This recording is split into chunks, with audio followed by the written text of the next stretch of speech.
បាទសួស្តីអ្នកទាំងអស់គ្នាវិលជួបគ្នាម្ដងទៀតហើយបាទហើយក្នុងវីដេអូនេះដែរខ្ញុំនឹងមកបង្ហាញអ្នកទាំងអស់គ្នានៅវិធីដោះស្រាយយ៉ាងងាយស្រួលមួយនៅពេលដែលអ្នកទាំងអស់គ្នាជួបប្រទះតាក់ទងនឹងការលុប folder ឬក៏លុបឯកសារអីប៉ុន្តែយើងលុបអត់បានទេបាទដូចក្នុងករណី folder របស់ខ្ញុំមួយនេះអញ្ចឹងនៅពេលដែលខ្ញុំធ្វើការលុបគឺលុបអត់បានទេអញ្ចឹងកន្លែងនេះខ្ញុំ right click មក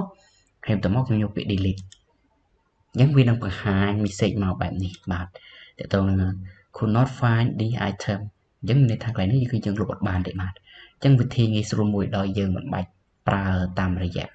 ចូលទៅ CMD ដោយប្រើ command នេះទេគឺយើងអាចមានកម្មវិធីមួយជំនួយបាទអញ្ចឹងកន្លែងនេះអ្នកទាំងអស់គ្នាអាចធ្វើតាមខ្ញុំបានអញ្ចឹងអ្នកទាំងអស់គ្នាត្រូវមានកម្មវិធីមួយដែលឈ្មោះថា WinRAR អូខេអញ្ចឹងយើងអាច search មកអូខេបាទអញ្ចឹងយើងបើកចូលទៅក្នុងកម្មវិធី WinRAR ហ្នឹងទៅបាទហើយបន្ទាប់មកយើងចូលទៅ folder មួយណាដែលយើងចង់លុបយើងមើលឈ្មោះវាទៅអូខេនេះមួយនេះបាទអញ្ចឹងកន្លែងនេះនៅពេលដែលយើងធ្វើការលុបយើងគ្រាន់តែប្រើ key shift ហើយបូកជាមួយនឹង delete បាទចុចតាណាគ្នាយើងចុច shift ហើយយើងចុច delete shift ហ្នឹងគឺយើងចុចឲ្យជាប់បាទបន្ទាប់មកយើងធ្វើការចុច delete អញ្ចឹងមកបន្ទាប់មកវានឹងសួរយើងថាយើងចង់លុបអត់បាទតើតើនឹង folder មួយហ្នឹងណាបាទអូខេបន្ទាប់មកយើងយកពាក្យ yes ទៅអញ្ចឹងតើតើ folder ហ្នឹងគឺយើងអាចលុបបានហើយបាទ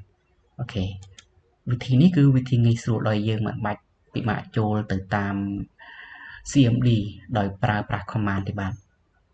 អញ្ចឹងបើសិនជាអ្នកទាំងអស់គ្នាអត់មានកម្មវិធីតើតើនឹង WinRAR ទេ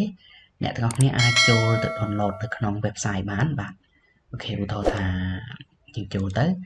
យើងគ្រាន់តែសេដាក់អូខេ WinRAR បែបហ្នឹងទៅ WinRAR download បែបហ្នឹងទៅហើយបន្ទាប់មកយើងចូលមកនេះ website របស់ WinRAR ហ្មងណាបាទយើងចូលមកបែបហ្នឹងមកហើយយើងធ្វើការ download កន្លែងនេះមកនេះ